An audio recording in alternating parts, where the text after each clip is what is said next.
When you arrive at the Golf House Club in Elie, you notice the periscope towering over the starter's hut. It was salvaged from the HMS Excalibur in 1966 and was presented to the club by member Gavin Reiki. It gives the starter a perfect view over the hill at the first hole and of the entire course. And what a view it is of premium links land on the southern coast of Fife. Five-time Open champion Peter Thompson said, "It's quirky and it's the most enjoyable course I know. If I had my way, I'd build Elies all over the world." But the truth is, there isn't another Elie on Earth. The course is a relatively short par 70, made up of 16 par 4s and 2 par 3s. But not one hole is the same, and each will test every shot in your bag. And when the wind picks up, the course will give you everything you could possibly handle and a portrait of views unmatched in the world of golf. Welcome to the Golf House Club at Elie, a true jewel of Scottish links. Welcome back to the channel, everyone. We're starting off on hole 1 at Elie, which is called Stacks. Played from the shadow of the submarine periscope that towers over the starter's hut, the blind drive over the hill at the opening hole is one of Elie's signature shots. With out of bounds and a yawn of bunkers down the right, anything more than a gentle fade will be punished.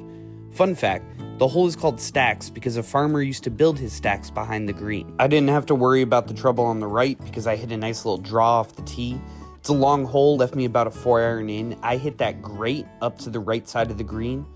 I had a long putt for birdie, but you never know. Hit it up there and it just breaks a little more than I thought it would.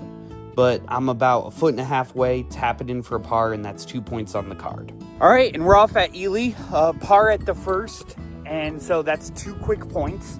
That's great. And blind tee shot, long par 4, just absolutely great opening hole. Starter check was fantastic with the periscope. The starter, I'd actually run into him on Monday at the old course. He remembered me, super friendly, gave me a bunch of history about the course. And so I'm excited, and my quota today is 22. I'm a 14 handicap on this course. Let's see if we can make it 2 in a row of making quota. All right, if you're new to the channel and you haven't seen his videos before, I'm playing a quota game. I earn points based on how I score on a hole. Birdies 4, pars 2, bogeys 1, anything worse is 0. The quota is based on a course handicap. I'm a 14 here, so I need 22 points, and I'll meet my quota for the round. I already did it at London. Let's see if I can do it at Elie too. Hole 2 is called High Hole because it is the highest hole on the course. It's short at 284 yards, but it goes straight uphill. There's also out of bounds on the right and deep greenside bunkers, so even though you only have a short iron in, you gotta watch out for those. From the high point of the course on the green, you can look across the Firth of Forth to Muirfield, North Berwick, and beyond, and it's an absolutely gorgeous view.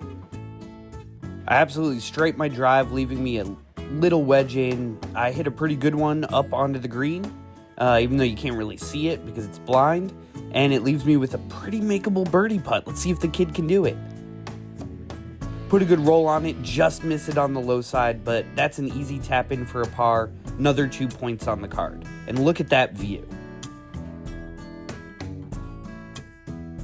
Hole 3 is one of 2 par 3s on the course. It's called Wickets because there used to be wicket gates in the wall behind the green, which you'll see in a little bit. It's playing downwind, so even though it's over 200 yards, I take kind of an easy hybrid, and I almost go long. But I give myself another putt at birdie.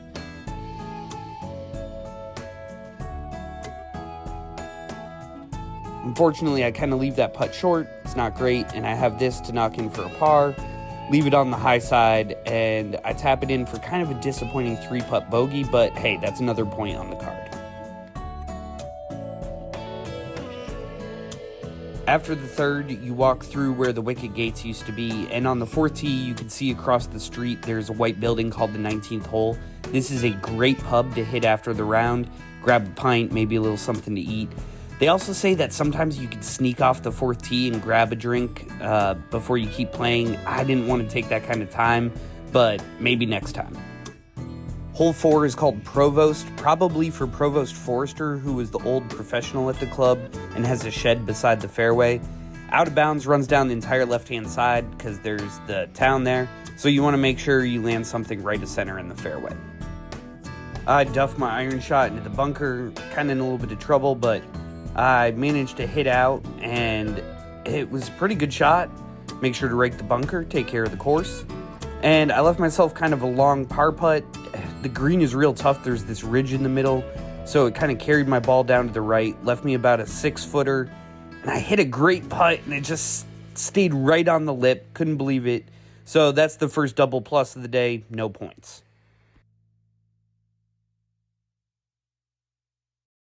Hole 5 is called Doctor. Apparently, there's a lot of medics that are members at the club, so that's why the hole's called that. There's hills and hollows all throughout the fairway, and there's this huge bunker short right of the green that you have to avoid at all costs. There's another greenside bunker on the left that sits out of sight when playing your approach, so you want to avoid that as well. Hit a pretty decent drive, just ended up in the right rough, left me about an 8-iron in. I felt like I hit a pretty good one, and it left me kind of a severely breaking mid-length putt, but this is another putt for birdie, and I thought I hit it well. I just read too much break into it, but I was able to tap that in for a par. Hey, another 2 points. That's going to get the job done.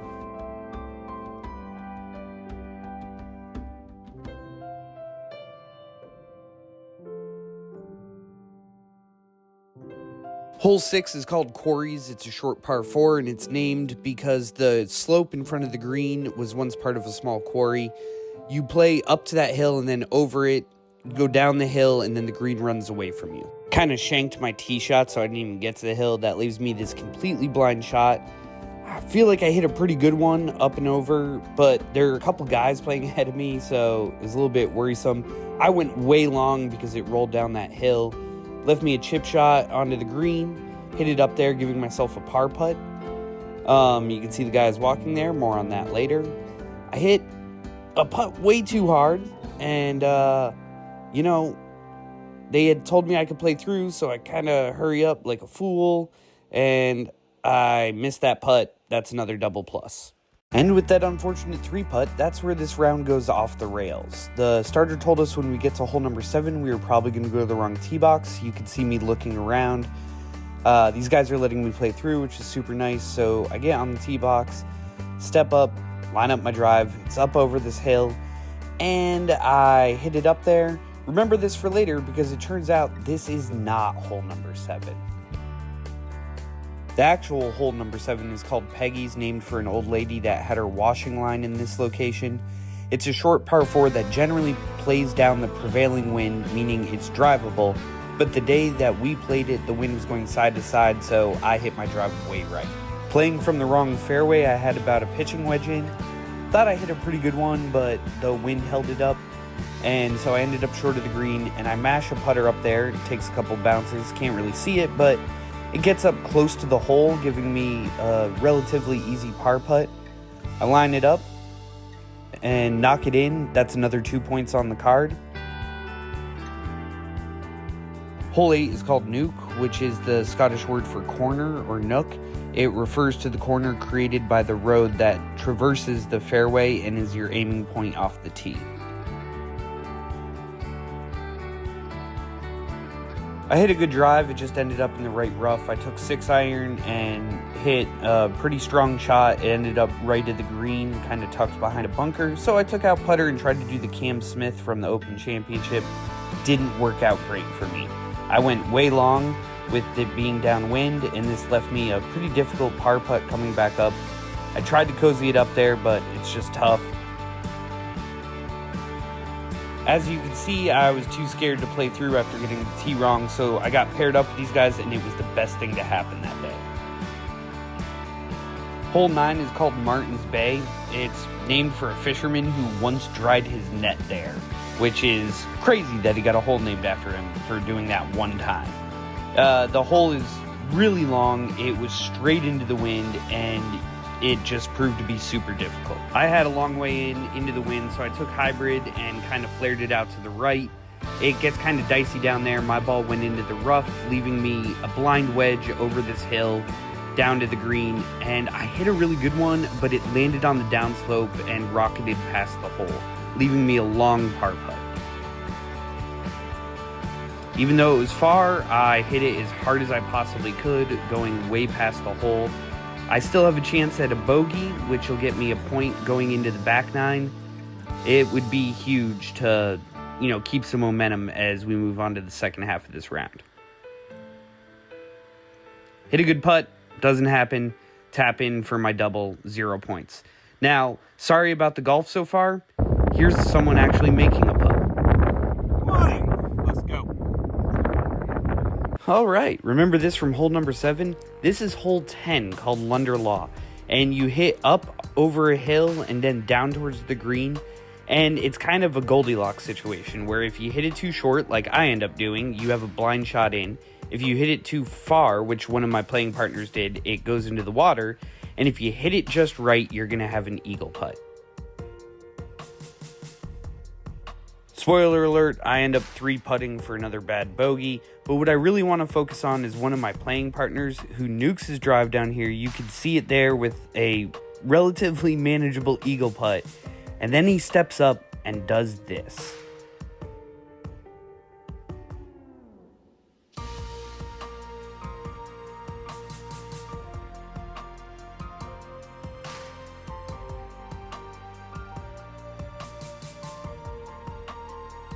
I'm not going to out him and use his name because I don't have his permission, but he might comment on this video and take credit for this awesome freaking hole. But I swear, there is nothing better than being out on a golf course with cool guys and one of them does something like that. Absolutely epic time on an epic hole.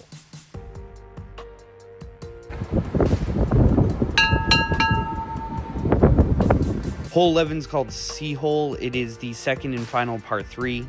Standing at the water's edge, this rugged tee is as beautiful and dramatic as any in world golf. Rocky outcrops sit front and right of the green while the beach lurks out left. At only 131 yards, this is a little more than a wedge for most, and played to the right of center, approach shots will gather down to the heart of the green. Beware of the hidden bunker front and left. Now, I go as far right as humanly possible on this hole, chipping from the 12th tee. But I recover well, hit a good putt, and I tap it in for a bogey and another point.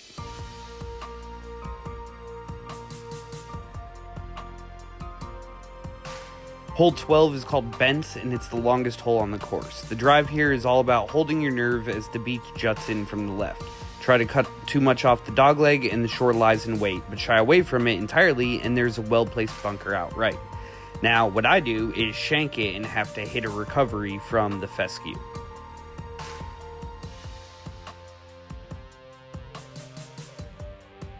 Pretty good recovery, but now my third on a par 4 is a 3-wood. Absolutely rip it, and I end up kind of tucked behind a bunker on the green side, and I try for another Cam Smith.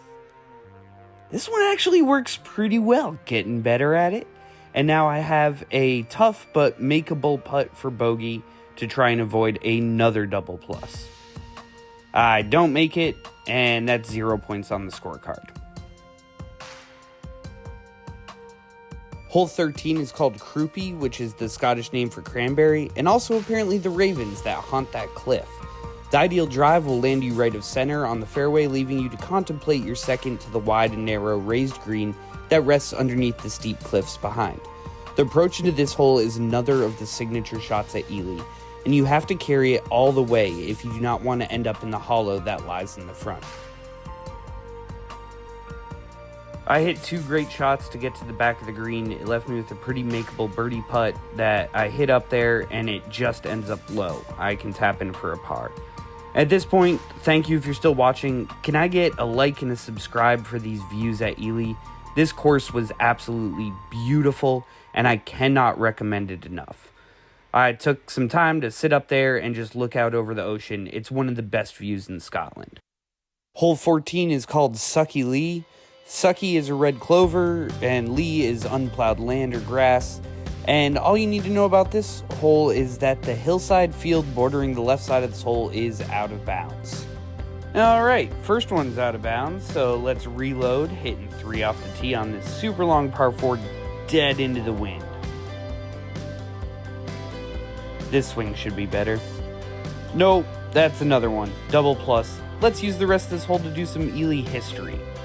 The Golf House Club was formed in 1875 and named for the clubhouse completed in 1877 for £1,000. However, a royal charter confirms that golf was actually played here in the 1500s. The first official course layout came in 1770 when there was mention of both a short and long course. From 1812 to 1832, there was a 20-year dispute between golfers and farmers for use of the land. Old Tom Morse allegedly mediated that dispute, which seems like a clear conflict of interest. But the golfing world is glad that he did. This land was made for golf. Hole 15 is called Coal Hill because there used to be an old coal mining shaft there. It plays towards the crest of the hill that only big hitters can get over, and down towards the green beyond. If you land your drive on the right-hand side of the fairway, you give yourself a sight to the green for your second. Like an upside-down umbrella, this concave green looks very inviting, but it's easy to slide off and into the bunker. And that's exactly what happened to me. But I hit a pretty decent bunker shot out. It rolls down on that green, leaving me a very long par putt. Thought it was going to break left. It did not do that in any way, shape, or form. And now I've got kind of a tough one for bogey to try and find a point somewhere on this back nine. Just kidding. There's another double plus.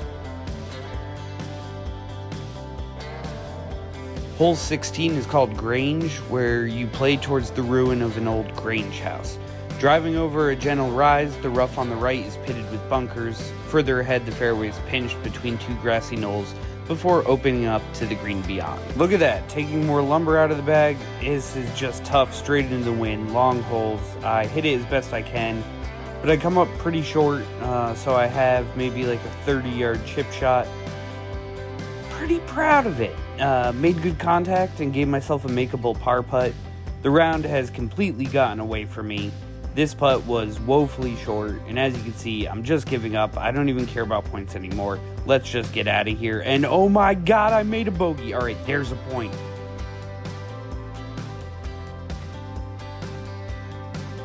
Danger, golf in progress. You think they leave that up year-round or just put it up for me? Hole 17 is called Ferry, which is the nickname for Earl's Ferry. The links here connect Elie and Earl's Ferry.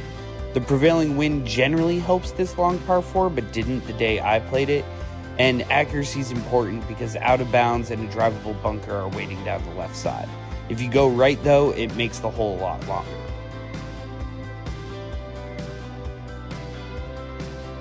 I swear I'm trying my best. Here's a little punch 8-iron that I connect on and kind of compress, and it goes all the way over the green into some really tall grass.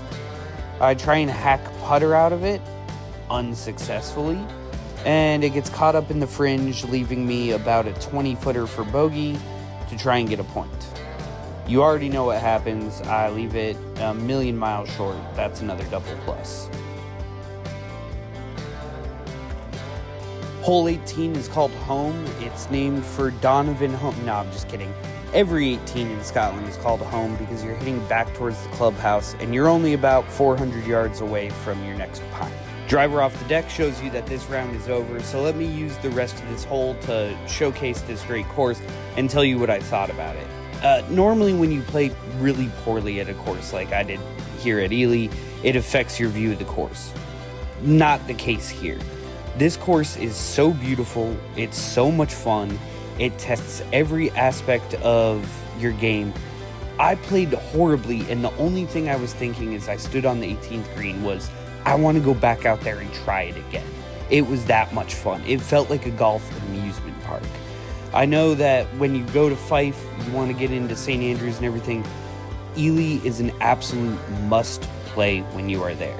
It is links at its purest form, and there's no question that it is the crown jewel of Scottish golf. Shout out to my playing partners. The only thing that's better than a good golf course on a good weather day is good company. And these guys were as awesome as it comes. I'm so glad I messed up the tee shot on 7 and got to spend the day with them. It's really a testament to how perfect the community of golf is. Thanks for watching the video, and we'll see you next time.